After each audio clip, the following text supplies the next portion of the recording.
যুক্তরাজ্যের পার্লামেন্ট নির্বাচনে টানা চতুর্থবারের মতো জয় পেয়েছেন বঙ্গবন্ধু শেখ মুজিবুর রহমানের নাতনি টিউলিপ সিদ্দিক।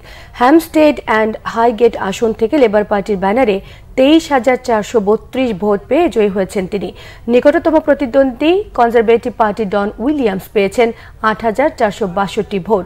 ইলিং সেন্ট্রাল অ্যান্ড অ্যাক্টেন থেকে 22,340 ভোটে বিজয়ী হয়েছেন লেবার পার্টির রূপা হক। নিকটতম প্রতিদ্বন্দ্বী কনজারভেটিভ পার্টি জেমস উইন্ডারসার পেয়েছেন 8,345 vote. Bethnal green and Stepney থেকে 15,896 ভোটে নির্বাচিত হয়েছেন লেবার পার্টির রুশনারা আলী। নিকটতম প্রতিদ্বন্দ্বী স্বতন্ত্র প্রার্থী আজমল মনসুর পেয়েছেন 14,207 ভোট। এবারে নির্বাচনে লেবার পার্টি থেকে 8 জন সহ বিভিন্ন দলের ব্যানারে প্রার্থী হন বাংলাদেশি বংশোদ্ভূত 34 জন। পপুলার অ্যান্ড লাইম হাউস আসনে 18,535 ভোটে টানা দ্বিতীয়বার নির্বাচিত হয়েছেন লেবার পার্টির আফসানা বেগম।